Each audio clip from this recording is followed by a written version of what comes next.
गोविंद बोलो हरि गोपाल बोलो, राधा रमन हरि गोविंद बोलो। गोविंद बोलो हरि गोपाल बोलो।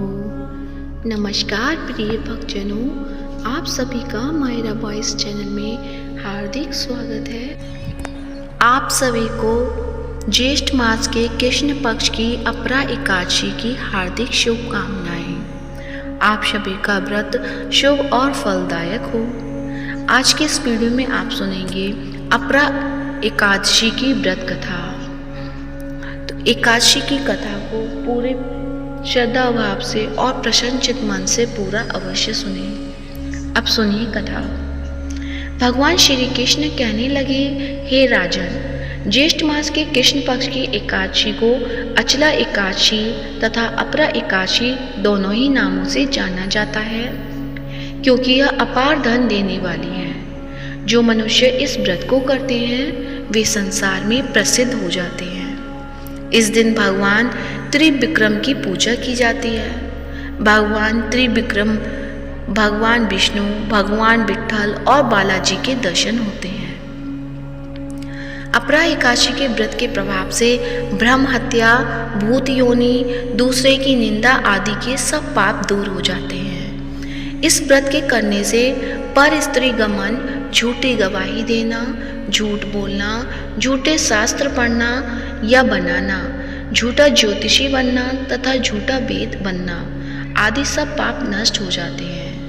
जो क्षत्रिय युद्ध से भाग जाए वे नरकगामी होते हैं, परंतु अपरा एकादशी का व्रत करने से वे भी स्वर्ग को प्राप्त होते हैं। जो शिष्य गुरु से शिक्षा ग्रहण करते हैं फिर उनकी निंदा करते हैं वे अवश्य नरक में पड़ते हैं, मगर अपरा एकादशी का व्रत करने से वे भी इस पाप से मुक्त हो जाते हैं। जो फल तीनों पुष्कर में कार्तिक पूर्णिमा को स्नान करने से या गंगा तट पर पितरों को पिंडदान करने से प्राप्त होता है, वही अपरा एकादशी का व्रत करने से प्राप्त होता है। अर्ध प्रसूता गौदान से जो फल मिलता है वही फल अपरा एकादशी के व्रत से मिलता है। यह व्रत पाप रूपी वृक्ष को काटने के लिए कुल्हाड़ी है, पाप रूपी ईंधन को जलाने के लिए अग्नि, पाप रूपी अंधकार को मिटाने के लिए सूर्य के समान, मृगों को मारने के लिए सिंह के समान है। अतः मनुष्य को पापों से डरते हुए इस व्रत को करना चाहिए। अपरा एकादशी का व्रत तथा भगवान का पूजन करने से मनुष्य सब पापों से मुक्त होकर विष्णु लोक को जाता है। प्राचीन काल में महिध्वज नामक एक धर्मात्मा राजा था। उसका छोटा भाई वज्रध्वज बड़ा ही क्रूर, अधर्मी तथा अन्यायी था। वह अपने बड़े भाई से द्वेष रखता था। उस पापी ने एक दिन रात्रि में अपने बड़े भाई की हत्या करके उसकी देह को एक जंगल में पीपल के नीचे गाड़ दिया। इस अकाल मृत्यु से राजा प्रेतात्मा के रूप में उसी पीपल पर रहने लगा और अनेक उत्पात करने लगा। एक दिन अचानक धौम्य नामक ऋषि उधर से गुजरे।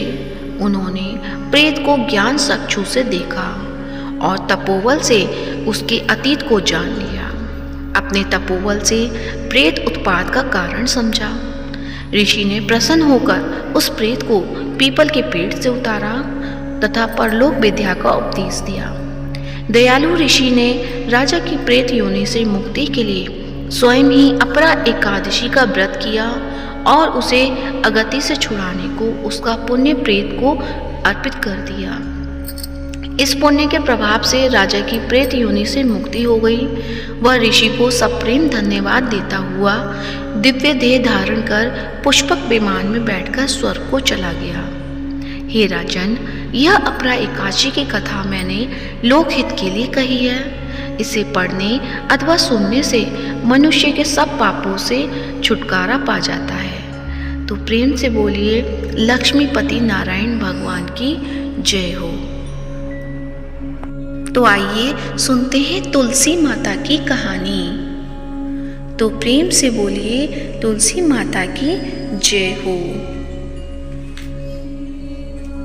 एक बुढ़िया माई तुलसी जी को सींचती और कहती कि हे तुलसी माता, सत की दाता, मैं तेरा बिरला सींचती हूँ, मुझे बहू दे, पीताम्बर की धोती दे, मीठा मीठा ग्रास दे, बैकुंठा में बास दे, चटक की चाल दे, पटक की मौत दे, चंदन का काट दे, रानी सा राज दे, दाल भात का भोजन दे, ग्यारस की मौत दे, कृष्ण जी का कंधा दे। तब तुलसी माता यह सुनकर सूखने लगी तो भगवान ने पूछा कि हे तुलसी, तुम क्यों सूख रही हो? तुलसी माता ने कहा कि एक बुढ़िया रोज आती है और यही बात कह जाती है, मैं सब बात तो पूरा कर दूंगी, लेकिन कृष्ण का कंधा कहाँ से लाऊंगी? तब भगवान बोले, जब वो मरेगी तो मैं अपने आप कंधा दे आऊँगा, तो बुढ़िया माई से कह देना। जब बुढ़िया माई मर गई, सब लोग आ गए। जब माई को ले जाने लगे तो वह किसी से न उठी। तब भगवान एक 11-12 वर्ष के बालक के रूप में आए और बालक ने कहा कि मैं कान में एक बात कहूँगा तो बुढ़िया माई उठ जाएगी। बालक ने कान में कहा, बुढ़िया माई मन की निकाल ले, पीताम्बर की धोती ले, मीठा मीठा ग्रास ले, बैकुंठा में बास ले, चटक की चाल दे, पटक की मौत ले, कृष्ण जी का कंधा ले। यह सुनकर बुढ़िया माई हल्की हो गई। भगवान ने कंधा दिया और बुढ़िया माई को मुक्ति मिल गई। तो हे तुलसी माता, जैसे बुढ़िया माई को मुक्ति दी वैसे सबको देना। तो प्रेम से बोले, तुलसी माता की जय हो, शालिग्राम भगवान की जय हो। अब आप सुनेंगे एकादशी माता की आरती। तो प्रेम से बोलिए, एकादशी माता की जय हो। ओम जय एकादशी माता, मैया जय एकादशी माता, विष्णु पूजा व्रत को धारण कर शक्ति मुक्ति पाता। ओम जय एकादशी माता, तेरे नाम गिनाऊं देवी, भक्ति प्रदान करनी, गण गौरव की देनी माता, शास्त्रों में बरनी। ओम जय एकादशी माता, मार्गशीर्ष के कृष्ण पक्ष की उत्पन्ना विश्वतारिणी जन्मी, शुक्ल पक्ष में हुई मोक्षदा मुक्ति दाता बन गई। ओम जय एकादशी माता, पोष के कृष्ण पक्ष की सफला नामक है, शुक्ल पक्ष में होए पुत्रदा आनंद अधिक रहे। ओम जय जय एकादशी माता, नाम सटतिला माघ मास में कृष्ण पक्ष आवे, शुक्ल पक्ष में जया कहावे, विजय सदा पावे। ओम जय जय एकादशी माता, विजया फागुन कृष्ण पक्ष में शुक्ला आमल की, पाप मोचनी कृष्ण पक्ष में चैत्र महावली की। ओम जय एकादशी माता, चैत्र शुक्ल में नाम कामदा धन देने वाली, नाम बरोधनी कृष्ण पक्ष में बैसाख महाबाली। ओम जय एकादशी माता, शुक्ल पक्ष में होए मोहिनी अपराज्येष्ठ कृष्ण पक्षी, नाम निर्जला सब सुख करनी शुक्ल पक्ष रखी। ओम जय एकादशी माता, योगिनी नाम आषाढ़ में जानो कृष्ण पक्ष करनी, देवशयनी नाम कहायो शुक्ल पक्ष धरनी। ओम जय एकादशी माता, कामिका श्रावण मास में आवे कृष्ण पक्ष कहिए, श्रावण शुक्ला होए पवित्र आनंद से रहिए। ओम जय एकादशी माता, अजा भाद्रपद कृष्ण पक्ष की परिवर्तनी शुक्ला, इंद्राश्विन कृष्ण पक्ष में व्रत से भवसागर निकला। ओम जय एकादशी माता, पापान कुशा है शुक्ल पक्ष में आप हरनहारी, रमा मास कार्तिक में आवे सुखदायक भारी। ओम जय एकादशी माता, देवठान शुक्ल पक्ष की दुख नाशक मैया, पावन मास में करूं विनती पार करो नैया।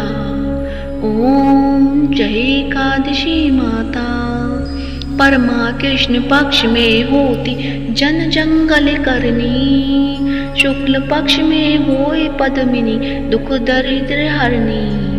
ओम जय एकादशी माता, जो कोई आरती एकादशी की भक्ति सहित गावे, जन गुरुदिता स्वर्ग का वासा निश्चय वह पावे। ओम जय एकादशी माता, मैया जय एकादशी माता। तो प्रेम से बोलिए तुलसी माता की जय हो, शालिग्राम भगवान की जय हो। आज का वीडियो पसंद आया है तो वीडियो को लाइक करें, शेयर करें, साथ ही चैनल को सब्सक्राइब करें।